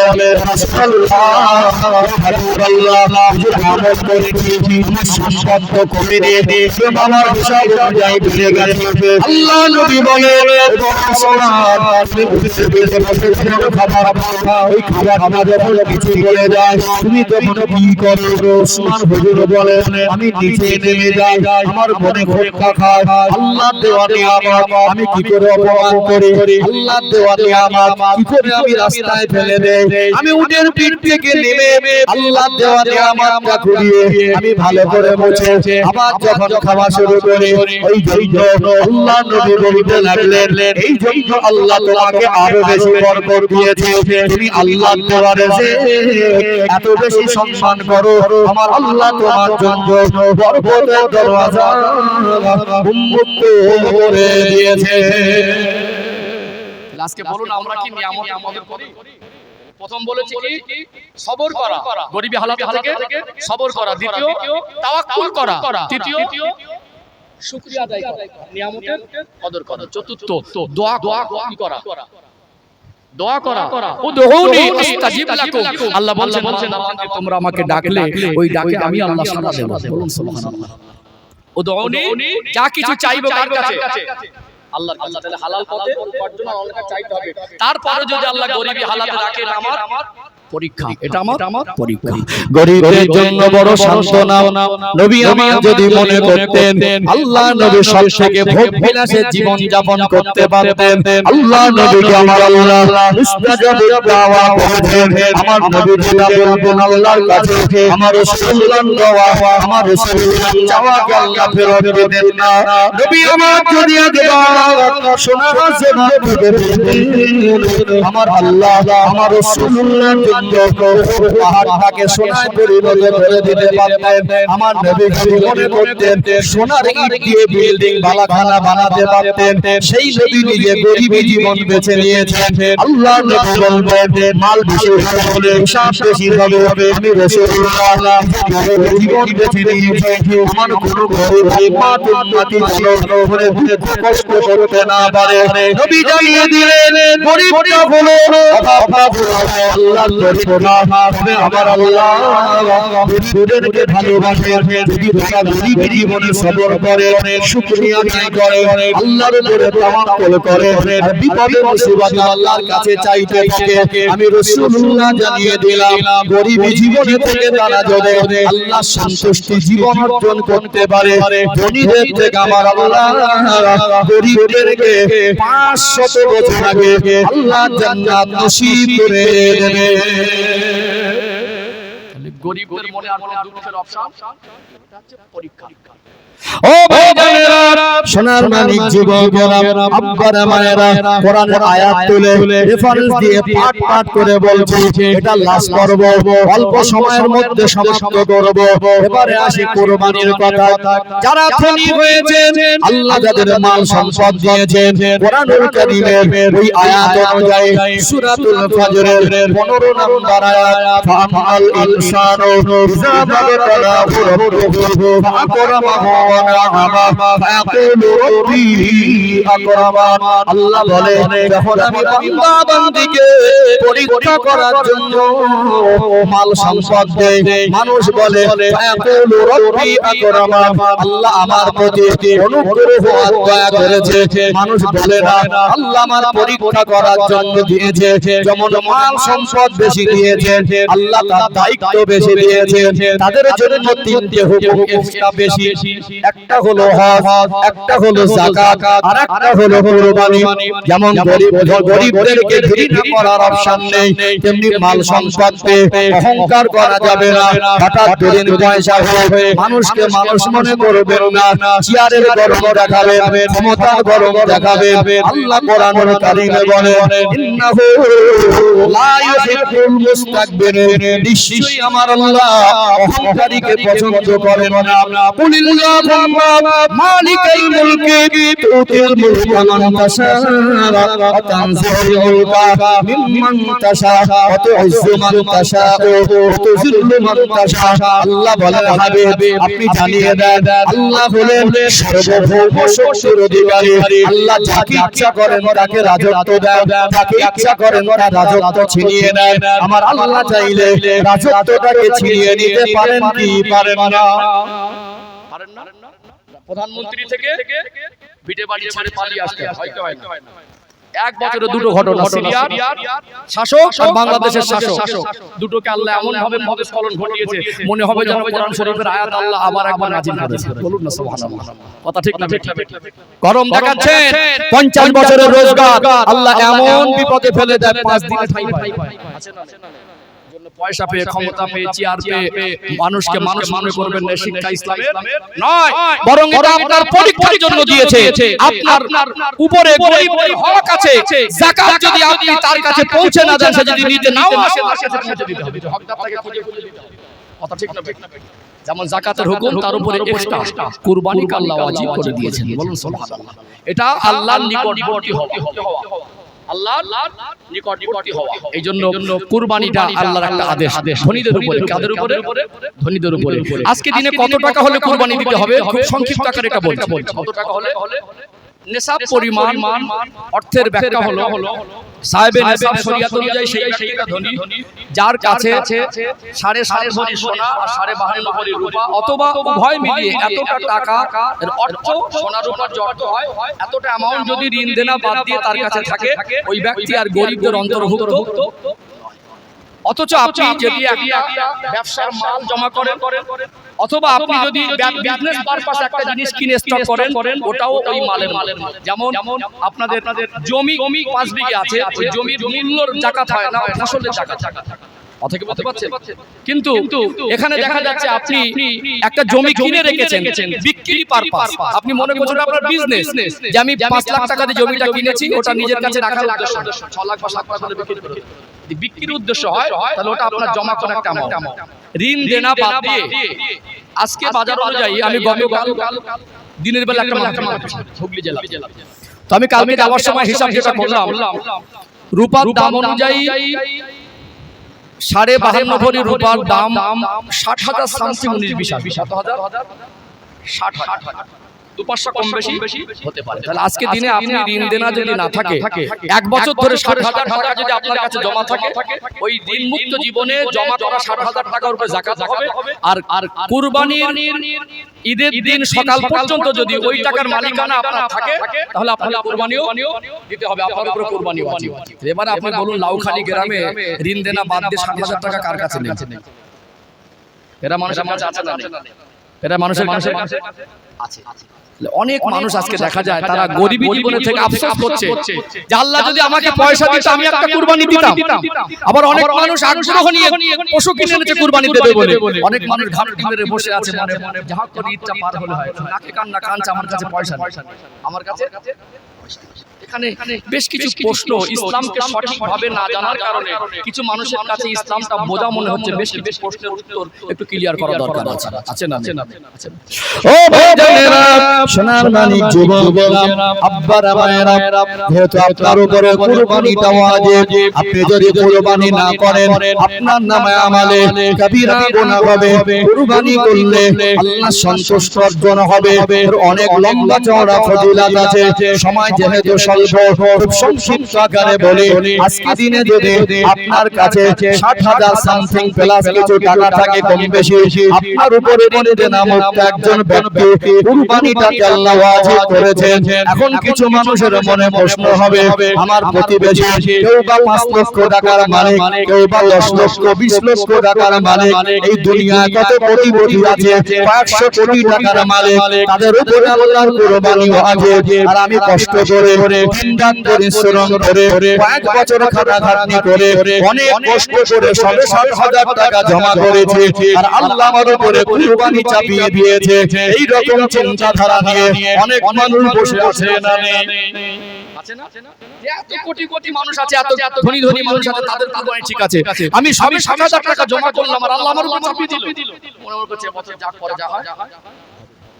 মনে রাখবেন, এইটুকু শুকরিয়া আদায় করেন, আল্লাহ আপনাকে রোগ দিয়ে বিছানা সজ্জা যদি করে রাখতেন, আপনার ইনকাম তো করা হতো না। অনেক মানুষ অসহায় হয়ে তার সংসারটা ভালো চলতো, আপনার মতো 60,000 টাকা তার কাছেও ছিল, আজ এমন মুসিবতে পড়ে গেছে ওই মানুষটা হাত পেতে মানুষের কাছে সাহায্য চায়। তার থেকে তো আল্লাহ আপনাকে ভালো রেখেছেন। আপনার প্রতিবেশী, আপনার কাছে তো 60,000 টাকা আছে, তাদেরকে দেখুন, তারা হয়তো 60,000 টাকা দেনায় আছে, ঘুম হচ্ছে না ঠিক মতো, তাদের একটা মেয়ে সন্তান বড় হয়ে গেছে, মেয়েকে বিবাহ দেবে, ঋণ মুক্ত হতে পারছে না। আপনার ঋণ দেনা বাদ দিয়ে মানুষের কাছে হাত পাততে হয় না, তবুও তো আপনি 60,000 টাকা এক জায়গায় রেখেছেন। আল্লাহ তার মানে আপনাকে ঋণ মুক্ত জীবন দিয়েছেন। আপনার কাছে এত টাকা জমা আছে মানে শরীয়তের বিধান অনুযায়ী আপনি আর গরিব মনে করতে পারবেন না। তবে আপনার কাছে এটা যদি যাকাত আর কুরবানিকে বোঝা মনে হয়, তাহলে বুঝতে হবে হয়তো আপনি ইসলাম বুঝতে পারেন না। ইসলাম কারোর জন্য বোঝা নয়, ইসলামের কোন আদেশ আল্লাহ দয়াময় কারোর জন্য বোঝা হিসেবে চাপিয়ে দেয়নি। কোরআন শরীফের 2 নম্বর সূরা, সূরার নাম হলো সূরাতুল বাকারা। এটা কোরআন শরীফের সবথেকে বড় সূরা, ছোট বড় আয়াত মিলিয়ে সূরাতুল বাকারার মধ্যে 286টি আয়াত আছে। সর্বশেষ আয়াত আল্লাহ জানিয়ে দেন সূরাতুল বাকারার শেষ আয়াতের সূচনায়, লা ইউকাল্লিফুল্লাহু নাফসান ইল্লা উসাহা, আমি আল্লাহ বান্দা বান্দির সাধ্যের বাইরে কিছু চাপিয়ে দেই না। যার অর্থ ইসলাম কারোর জন্য বোঝা নয়। তার মানে আপনি 60,000 টাকার মালিক, ঋণ মুক্ত ব্যক্তি, আপনার উপরে কুরবানি ওয়াজিব, আপনার কাছে বোঝা মনে হচ্ছে, যার অর্থ আপনি ইসলামটাকে বুঝতে পারেন নাই, আল্লাহ আপনাকে বোঝা হিসাবে চাপিয়ে দেয় নাই। আপনার উপরে কুরবানি ওয়াজিব আল্লাহ করে দিতে পারে, আপনার উপরে 1 লাখ টাকা দিয়ে গরু কিনে কুরবানি করা ওয়াজিব নয়। কুরবানি ওয়াজিব, একটা ছাগল দাম 5,000 টাকার ছাগল হবে। কথা কি বুঝতে পারছেন? কুরবানি ওয়াজিব, গরু কিনে 1 লাখ টাকা দিয়ে কুরবানি ওয়াজিব, ছাগল দিলে কুরবানি হবে। আমরা হানাফি মাযহাব 7 অংশে একটা গরু কুরবানি দেওয়া যেতে পারে। 20,000 টাকা একটা গরু কিনে দেন, 4 হয়ে যাবে 321,000 টাকা, তাহলে 3,000 টাকা তো কুরবানির হুকুম পালন হয়ে যায়। তাহলে আপনি কেন বোঝা মনে করেন? যাকে আল্লাহ 50 কোটি টাকার মালিক করেছে সে চাইলে 5 লাখ টাকা দিয়ে একটা সে চাইলে 1 কোটি টাকা দিয়ে একটা উট অকশন করে কিনতে পারে, পারে কি পারে? আল্লাহর জন্য দেবে? তাহলে আপনি মনে করবেন কোথায় সেই 500 কোটি আর কোথায় আমি 60,000 টাকার মালিক, আমার উপরে আল্লাহ হুকুম চাপিয়ে দিলেন। আপনার যত ক্ষমতা স্বার্থ অনুযায়ী আপনি একটা কুরবানি যদি আল্লাহর জন্য করেন, ওই 50 কোটি টাকার মালিক সে যদি 5 কোটি টাকা দিয়ে একটা উট কেনে, সে আল্লাহকে যতটা খুশি করবে, আপনি 3000 টাকার কুরবানি ও 5000 টাকা কুরবানি দিয়ে সে আল্লাহকে খুশি করতে পারবেন। তাহলে এটা আপনার জন্য সহজ না কঠিন? কথা মনে বুঝতে পারছেন না? ভালো করে বুঝুন। 1 লাখ টাকা দিয়ে যে আল্লাহকে খুশি করলো একজন অধিক ধনী মানুষ, আপনি 60,000 টাকার মালিকানা নিয়ে আপনি 5000 টাকা খরচ করে আপনি সেই আল্লাহকে খুশি করলেন। তাহলে আপনার সৌভাগ্য ছোট না? আপনার কাছে কেন বোঝা মনে হয়? আপনি ইসলামটাকে বুঝতে পারেন না তাই বোঝা মনে হচ্ছে। কারণ কুরবানি তো মানুষের দেখানোর জন্য, কার জন্য? আল্লাহর জন্য। লা ইয়ানালাল্লাহু লুহুমুহা ওয়ালা দিমাউহা ওয়ালাকিন ইয়ানালুহু তাকওয়া মিনকুম। আল্লাহ বলছে তোমাদের কুরবানির পশুর গোশত, রক্ত আমি আল্লাহর কাছে পৌঁছায় না, তোমাদের তাকওয়া, তোমাদের নিয়ত আমি আল্লাহর কাছে পৌঁছায়। এখানে আবার কিছু মানুষ মানে কুরবানির গরু নিয়ে লোক দেখায়, এই গরু কিনেছি দেখেছিস, লোক দেখানো কুরবানি আছে। আবার কেউ কুরবানি দিচ্ছে, লোকে খারাপ বলবে, মান সম্মানের ব্যাপার। বুঝতে পারছেন? হবে কার জন্য? আবার কেউ গরু কিনতে গিয়ে, পশু কিনতে গিয়ে খুব কষাকষি করে, গোশের হিসাব করে, কিলো হবে, পশুটা যে কিনবেন আল্লাহর রাস্তায় কুরবানি করবেন, ওর গোশত কিলোটা নয়, হৃষ্টপুষ্ট থেকে সুন্দর সুদর্শন থেকে কিনবেন, যেটা পছন্দের মতো। আল্লাহর রাস্তায় ইব্রাহিম আলাইহিস সালাম তার প্রিয় সন্তানকে কুরবানি করতে বলেছিলেন। সে ঘটনা আপনারা শুনেছেন, এইজন্য আমি ঘটনাটা আমার পূর্বে তিনি বলছিলেন, আমি দ্বিতীয়বার রিপিট করলে কেমন একটা যেন একটু বেমানান হবে, যার কারণে আমি বলতে চাইছিলাম। অর্থাৎ এইটুকু বলি, আল্লাহ ইব্রাহিম আলাইহিস সালামকে হুকুম করেছিলেন আপনি কুরবানি করেন, সকালে উঠে কুরবানি করেন। আবার দ্বিতীয় দিন আল্লাহ বললেন কুরবানি করে। তিনি ভাবলেন আমি তো কুরবানি করেছি, মনে হয় আমার কুরবানি আল্লাহর কাছে মঞ্জুর হয়। দ্বিতীয় দিন আবার একসাথে কুরবানি করলেন। তৃতীয় দিন রাতে একই স্বপ্ন দেখলেন। আল্লাহ বললেন আমার খলিল আপনি ওই বস্তুটা কুরবানি করেন যেটা আপনার কাছে সবচেয়ে প্রিয়। আল্লাহর হাবিব তো নবী, আল্লাহর খলিল, আল্লাহর দোস্ত। ইব্রাহিম আলাইহিস সালাম উঠে বসে ভাবতে লাগলেন, আল্লাহ আমাকে দুদিন আগে সিগন্যাল দিয়েছে, আমি একটু বুঝতে দেরি করে ফেলেছি। আমার প্রিয় বস্তু বলতে আমার ইসমাঈল। আল্লাহ একজন নবীকে তার সন্তান জবাই করতেন। আপনার কাছে পছন্দসই, লোক দেখানো নয়, লোকে কি বললো আমার কোনো যায় আসে না, আমি আল্লাহর সঙ্গে আমার সম্পর্ক, আল্লাহকে সন্তুষ্ট করা আমার উদ্দেশ্য, এই নিয়ত করে কুরবানি দেবেন ইনশাআল্লাহ। তাহলে অনেক মানুষের যাদের 60,000 টাকা আছে, কম বেশি সামথিং, তাদেরকে কিন্তু কুরবানি করতে হবে। কে কি বললো আপনার যায় আসে না, এটা আপনার কাছে বোঝা নয়। আল্লাহ আপনাকে অর্থ সম্পদ দিয়েছে পরীক্ষা করার জন্য, এই হুকুমটা আল্লাহ আপনার উপরে ওয়াজিব করে দিয়েছেন। আপনাদের যাদের দিন দেনা মুক্ত জীবনে 60,000 টাকা আছে, কুরবানি দেবেন ইনশাআল্লাহ। খুব সহজ করে বোঝানোর চেষ্টা করেছি, বুঝতে পেরেছেন? সম্মানিত ভাইরা, এই হচ্ছে কুরবানির বিষয়টাকে। আর বিশেষ করে আমি এই মাসের ফজিলত কিছু বলেছি, নফল রোজার কথা বলেছি, চুল দাড়ি নখ কাটার কথা বলেছি, এবং তার সাথে সাথে আমরা খেয়াল রাখবো যে 9 তারিখ থেকে ফজর থেকে নিয়ে আর 13 তারিখে আসর পর্যন্ত তাকবীরে তাশরিক, সেটা আমরা পুরুষ মানুষ ফরজ নামাজের পর উচ্চ আওয়াজে আমরা পড়বো ইনশাআল্লাহ। মসজিদে একটা পরিবেশ থাকে ইনশাআল্লাহ, বাড়িতে মায়েরা অর্থাৎ আমি যতটুকু বলেছি মোটামুটি বোঝা গেছে তো মোটামুটি। তাহলে ইনশাআল্লাহ আমরা এগুলো আমল করব ইনশাআল্লাহ। একটু মহব্বতে দরুদ শরীফ আল্লাহুম্মা সাল্লি আলা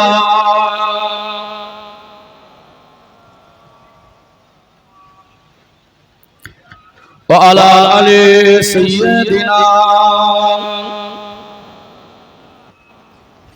حب احمد دل ہی سینے میں ہے میں ہوں میرا دل مدینے میں ہے پھول کو پھول کاٹو کیا بشر ہے لطف جنت سے بڑھ کر مدینے میں گئے اللہم صلی علی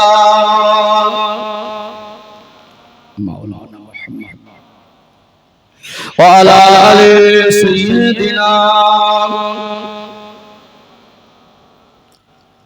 একটু জেগে করেন লা ইলাহা ইলাহা ইল্লাল্লাহ লা ইলাহা ইল্লাল্লাহ লা ইলাহা ইল্লাল্লাহ মুহাম্মাদুর রাসূলুল্লাহ সাল্লাল্লাহু আলাইহি ওয়াসাল্লাম।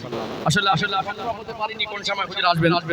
আমার টাইম বলছিলেন 11টা পর্যন্ত, তাও টেনে নিয়ে গেলাম। দুটানের মধ্যে গেলে একটা ঘটনা বললাম শেষ হবে। 10 মিনিট 15 মিনিট সময় থাকলে বলা যাবে। আমি যতক্ষণ না হুজুর আসছেন আমি ঈদের বিষয়টা ঈদের ইতিহাস তুলে ধরেছি আপনাদের। কবে থেকে কি হলো, কিভাবে ঈদটা আসলো সে বিষয়টা বলেছি। ঈদের যে ইতিহাস এটা তুলে ধরার পরে ঈদের কিছু করণীয় আপনাদের কাছে তুলে ধরি। দেখবেন ঈদের দিনকে আল্লাহ আনন্দের দিন হিসাবে নওরোজার মেহেরজানের থেকে উত্তম দুটো দিন আল্লাহ শ্রেষ্ঠ নবীর উম্মতের জন্য উপহার স্বরূপ দিয়েছেন। এই ধনী গরিবের মধ্যে যাতে পার্থক্য না থাকে, একে অপরকে যাতে অবহেলা না করে, একে অপরের উপর যাতে হিংসার পরিবেশ তৈরি না হয়, এই জন্য ধনীদের উপর আল্লাহ কুরবানি ওয়াজিব করেছেন। আর কুরবানির পশুর গোশতকে উত্তম পন্থা হলো 3 ভাগে ভাগ করা। এর ভিতরে একটা ভাগ আপনি রাখতে পারেন, আর এক ভাগ আপনার আত্মীয়-স্বজনের মধ্যে বন্টন করবেন, আর এক ভাগ অসহায় গরিব এতিমদের মধ্যে বন্টন করবেন। আল্লাহ ঈদের দিন একটা আনন্দের দিন দিলেন, এমন একটা আমাল দিলেন যেমন আমরা ঈদের নামাজ পড়ি তার সাথে সাথে আমরা কুরবানি করি। এবং যে পরিমাণে সাহেবে নেসাব আছে, প্রত্যেকটা সাহেবে নেসাব ব্যক্তি যদি কুরবানি করে আর প্রত্যেকের আত্মীয় স্বজনের বাড়িতে যদি গোশতটা বন্টন করে দেয়, আর যেভাবে আমরা গোশত বন্টন করি এমন কোনো বাড়ি পাওয়া যাবে না যে বাড়িতে গোশত পৌঁছায়। আল্লাহ এমন একটা পরিবেশ আমাদের শিক্ষা দেন যে দেখো ঈদের দিন তোমাদের জন্য কেমন আনন্দের দিন। আজকে প্রত্যেকের বাড়িতে একই রকম খাদ্য, বলুন সুবহানাল্লাহ। কেউ দুঃখ করে বলতে পারবে না যে আজকে আমার বাড়িতে গোশত নেই। আজকে ধনী গরিবের খাবারটাকে আমি আল্লাহ একরকম করে দিয়েছি, বলুন সুবহানাল্লাহ। আপনার একটা ভাগ আত্মীয় স্বজনের মধ্যে দেন। কাদের মধ্যে? আত্মীয় স্বজনের মধ্যে। এই আত্মীয় স্বজন বলতে একটা বাড়ি দেখা যাচ্ছে এমন একটা পরিবেশে সে বসবাস করে, সেখানে আজকে দিনে ভারতবর্ষের বিভিন্ন রাজ্যে কুরবানি করাটা কঠিন হয়ে যাচ্ছে না। আমরা যেসব জায়গায় গরু কুরবানি করছি, অনেক জায়গায় গরু কুরবানি করতে পারছে না। সেই জায়গাটা এমন একটা জায়গায় বসবাস করে, সেখানে একটা মসজিদ নেই। আপনি চাইলে আদবের সঙ্গে পরিবেশের দিকে খেয়াল রেখে দূরের একটা আত্মীয় সেখানে তার এলাকায় কুরবানি করা হয়নি, বা সেখানে কুরবানির গোশতটা আপনি আগে পৌঁছে দেওয়ার চেষ্টা করবেন। এটা আপনার দায়িত্ব। কথা কি বুঝতে পারছেন? এবং এই আত্মীয় সঙ্গে প্রতিবেশীর সঙ্গে মানুষের সঙ্গে যাতে সম্পর্ক তৈরি হয়, এই সম্পর্ক তৈরি হওয়ার জন্য একে অপরের সঙ্গে এই লেনদেনের সিস্টেম আল্লাহ করে রেখেছেন, বলুন সুবহানাল্লাহ। আপনি যাবেন আপনার প্রতিবেশীর বাড়ি গোশত দিতে, সে আসবে আল্লাহর বাড়ি। অথচ আজকে আমরা বহু মানুষ আছে দেখি এই কুরবানির প্রসঙ্গে এসে বলি আমরা ঈদের দিন আনন্দ করি বটে, আমরা মানুষকে গোশত দেই বটে, অনেকে ওই গরিব মানুষদেরকে চোখ মুখ টানবেন না, চোখ মুখ টানবেন, সম্মান করবেন গরিব মানুষকে। আমি আপনাকে বলি, আমি আপনাদের যত আপন, একজন বক্তাকে এনে যত আপন মনে করেন, আমার থেকে আপনার প্রতিবেশী অনেক বেশি আপন। এলাকায় একটা মাইয়েত হয়ে গেলে বক্তাদেরকে হাতের নাগালে পাবেন না, কিন্তু আপনার প্রতিবেশী আপনার পাশে এসে দাঁড়াবে, আপনার প্রতিবেশী আপনার পাশে এসে দাঁড়াবে। এই জন্য প্রতিবেশীর সঙ্গে সুসম্পর্ক রাখা ইসলাম আমাদের শিক্ষা দিয়েছে। সম্মানিত ভাইয়েরা, এখানে যেমন গরিবরা ধনীদের থেকে হিংসা করবে না, আর ধনী গরিবদেরকে অবহেলা করতে পারবে না। ইসলামে হিংসার কোন জায়গা। ও ভাইজানেরা, সোনার মানিক যুবকেরা, আব্বারা মায়েরা, আল্লাহ পাক যদি আপনার প্রতিবেশীকে ধন সম্পদ মাল বেশি দেয়, সেটা হিংসার নয়, বরং সেটা গর্বের। এই গ্রামে যদি 50টা ধনী থাকে, 10টা চাকরিজীবী থাকে, যদি 10টা ব্যবসায়ী থাকে, সেটা তো আমার কওমের লাভ। এই জলসা হলো, এই মজলিস হলো, একজন গরিব মানুষ দিন আনা দিন খাওয়া, ওই মানুষটার কাছে গিয়ে যদি 2000 টাকা বিল দেওয়া হয় দিতে পারবে না, হয়তো 20 টাকা দিতে পারবে। কিন্তু এই গ্রামে যদি 10টা চাকরিজীবী থাকে, 10টা ধনী থাকে, এক একটা মানুষের যদি আল্লাহ 20-50 লক্ষ টাকার মালিক বানায়, তারা 5000 করে দিলে 25000। গ্রামে একটা মসজিদ হবে, ওই মসজিদ নির্মাণের সময় একজন গরিব মানুষ 10,000 টাকা দেওয়ার ক্ষমতা নেই, সে হয়তো কষ্ট করে 1000 টাকা দেবে, কারণ সে ঋণমুক্ত হয়নি, সে ঋণগ্রস্ত হয়ে আছে তাকে বেশি প্রেসার দিয়ে করা ইসলাম শেখায়নি। ওই 2000 টাকায় তো মসজিদ হবে না। এই গ্রামের মানুষকে আল্লাহ যদি অর্থ দেয়, ওই অর্থশালী মানুষ চাইলে একা 50,000 দিতে পারবে কি পারবে না? অর্থাৎ আমার কওমকে আল্লাহ আরো দিয়ে হিংসা করবেন না। কেউ যদি উপরে উপরে চায় তাকে নিচে নামানো যাবে না, বরং তাকে আরো সহযোগিতা করবেন, তার জন্য দোয়া করবেন। এই গ্রামে যদি একজন বেওয়া স্বামী হারা মা থাকে, কঠিন রোগে আক্রান্ত হয়, একটা মেয়ে ছিল বিবাহ হয়ে গেল, জামাইটাও গরিব মানুষ, ওই মেয়েটা মাটা যদি বার্ধক্য জীবনে বৃদ্ধা বয়সে কঠিন রোগে বিছানা শয্যা হয়ে যায়, একজন গরিব মানুষ প্রতিবেশী রক্তের সম্পর্ক থেকে তাকে হয়তো সহযোগিতা করতে পারবে না। এই গ্রামের 10টা ধনী মানুষ যদি থাকে, তাদের যাকাতের টাকায় অসুস্থ মানুষের চিকিৎসা হবে কি হবে না? ও ভাইজানেরা, সোনার মানিক যুবকেরা, আব্বারা মায়েরা, এই জন্য ঈদ আমাদের মাঝে আসে আল্লাহর নিকটবর্তী হওয়ার আমল নিয়ে। ঈদ আমাদের মাঝে আসে আমাদের মধ্যে ভ্রাতৃত্ব সম্পর্ক ভালোবাসা তৈরি করতে। ঈদ আমাদের মধ্যে আসে আমাদের মধ্যে একে অপরের মধ্যে সম্পর্কের বাঁধন তৈরি করতে। ঈদ আমাদের শিক্ষা দেয় আমরা দুনিয়াতে ধনী গরিব ভেদাভেদ ভুলে এক হয়ে চলতে। আল্লাহ নিজেই বলে, ওয়াতাসিমু বিহাবিলিল্লাহি জামিআ ওয়া লা তাফাররাকু। তোমরা আমি আল্লাহ আমার রশিকে মজবুত করে ধরো, একে অপরে বিচ্ছিন্ন হয়ে দিও না। আমাদের কোন রকম হালাতে পার্থক্য করা যাবে না। আমরা মানুষ হিসাবে আমরা একে অপরকে সম্মান করব। নবী আমার বললেন, আল্লাহ ইয়ারহাম সাগীরানা আলাম ইয়াগফির কাবীরানা ফালাইসা মিন্না। যে বড়কে সম্মান করলো না, ছোটকে স্নেহ করলো না, ও আমার উম্মতের অন্তর্ভুক্ত নয়। পৃথিবীর সেরা ধনীগণ, পৃথিবীর সেরা শিক্ষিতগণ, পৃথিবীর সেরা ভালো মানুষ যদি আপনার বয়সের বড় যদি হয়, নামটাও লিখতে যদি না জানে, একটা অক্ষরের জ্ঞান যদি না থাকে, ওই মানুষটা যদি পৃথিবীর মধ্যে দেখতে খারাপ হয়, ওই মানুষটাকে সম্মান করতে হবে। ইসলাম আমাদের এই শিক্ষা দিয়েছে না দেয় না? দিয়েছে না? ভেদাভেদ জিনিসটা মিটে যাবে। ঈদগার ময়দানে দেখবেন সবাই দাঁড়ায়, ধনী গরিব সবাই দাঁড়ায়। সম্মানিত ভাইরা, এইটুকু আমরা আমল করার চেষ্টা করব। এই আত্মীয়তার সঙ্গে অনেকে মানে মনোমালিন্য করে রেখেছে, ঝগড়া ঝামেলা কথা বন্ধ করে রেখেছে। 3 দিনের অধিক কথা বন্ধ করে রাখা কাবিরা গুনাহ। তাহলে আপনি যখন কুরবানির দেবেন, আত্মীয়র বাড়িতে ঝগড়া বলে বস্তু পৌঁছাবেন না, হবে? তার বাড়িতে যাবেন ঈদের দিনে, সে আপনার বাড়িতে আসবে, ভেদাভেদটা মিটে যাবে ইনশাআল্লাহ। এবং এখানে একটা জিনিস আমি একটু ক্লিয়ার করে আপনাদের বলি, বহু মানুষের বদ অভ্যাস হলো মানুষকে কাজ করিয়ে পাওনাদারকে বারবার ডেট দেয়। আল্লাহ অভাব দেয়নি, কিন্তু মানুষের বদ অভ্যাস হলো কিছু মানুষ আছে জামা কাপড় ভালো, সমাজের নাম আছে, নাম করা মানুষ, কিন্তু ভিতরে একটা জঘন্য চরিত্র আছে। কি আছে? জঘন্য চরিত্র। গরিব মানুষ তারা কাজ করেছে, তাদেরকে ডেটের পরে ডেট দেয়। অনেক বড় গরু কিনে কুরবানি দিচ্ছেন আর গরিবদের পাওনাগুলো কেন মেটাচ্ছেন? অনেক মানুষ আছে তাদের আচরণটা পশুর মতো। আপনি আল্লাহর রাস্তায় পশু কুরবানি করছেন, কুরবানির দিনে সমস্যা নিজের পশুত্ব যে আচরণ আছে ওটাকে কুরবানি করুন। আপনার ভিতরে চেঞ্জ আসুক, পরিবর্তন আসুক, আপনি একজন আদর্শবান হন, ভালো মুসলমান হন।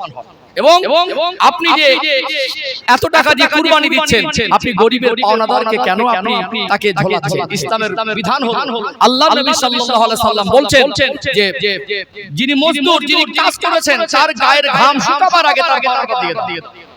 অথচ আজকে কিছু নাদান আছে, অপদার্থ মানুষ আছে সমাজে, টাকা চাইতে আসছে বলে তাকে বারবার মেজাজ দিচ্ছে, টাকা দেব না, যাবে চাঁদে। কথা মনে পড়ছে, গায়ের জোর দেখাচ্ছেন, গায়ের জোর দেখাচ্ছেন। পৃথিবীতে কত রাজা বাদশা এলো গেল, কোড়ায় কোড়ায় হিসাব দিতে হবে। আল্লাহর কাছে হিসাব দেওয়ার জন্য তৈরি থাকুন। একজন পাওনাদার যতক্ষণ এই পাওনাদারকে মিটিয়ে দেবেন, আপনি যদি 70,000 বারো যদি হজ করেন, 70,000টা মসজিদে যদি করে দেন, তাহাজ্জুদের হককে যদি কেঁদে কেঁদে চোখের পানির বদলে রক্ত ঝরিয়ে দেন, বান্দার হক নষ্ট করেছেন, এই বান্দার হক নষ্টের গুনাহটা আল্লাহর কাছে কেঁদেও মাফ হবে না, হজ করেও মাফ হবে না, কুরবানি দিয়েও মাফ হবে না। এটা বান্দার হকের গুনাহ। এই জন্য নবী বলছেন পাওনাদারের গায়ের ঘাম শুকাবার আগে রক্ত দিয়ে দাও। অথচ বহু মানুষ কাজ করে ঝুলিয়ে কিছু দেয় ও ভাইজানেরা, সোনার মানিক যুবকেরা, আব্বারা মায়েরা, অনেক মানুষ আছে দেখবেন পাওনাদারের ঋণ শোধ করে না। অর্থাৎ আপনি যদি ৬০,০০০ টাকার মালিক হন, আপনার পাওনাদারকে আপনি পাওনাদারটা দিয়ে দেন। আপনার কুরবানি করার আগে আপনার পাওনাদারের দেনাটা মিটিয়ে দেন। এখানে নবী আমার এই জন্য একজন মজদুরের গায়ের ঘাম শুকাবার আগে তার পাওনাটা দিতে বলেছেন। এমন গরিব মানুষ আছে দিন আনা দিন খাওয়া, তার আব্বা বাবা হয়তো অসুস্থ, বিছানায় পড়ে ছটফট করছে, লোকটি প্রচন্ড গরমের রোদে মানুষের কাছে কাজ করছে, মনে মনে করছে আমার উপার্জিত অর্থ দিয়ে আব্বাকে ডাক্তারখানায় নিয়ে যাব, মায়ের ঔষধ কিনে দেবো। আল্লাহ আপনাকে অর্থ সম্পদ দেওয়ার পরে আপনি গরিবের তার পাওনা টাকা, এই অক্লান্ত পরিশ্রম, মাথার ঘাম পায়ে ফেলা পয়সাটাকে আপনি ডেটের পরে ডেট দিচ্ছেন। আপনি যত বড় ইবাদত গুজার হন, যত বড় নেতা হন, যত বড় নাম করা মানুষ হন, মনে রাখবেন আল্লাহর কাছে এই পাওনাটা যদি মিটিয়ে না দেন, যত বেশি ইবাদত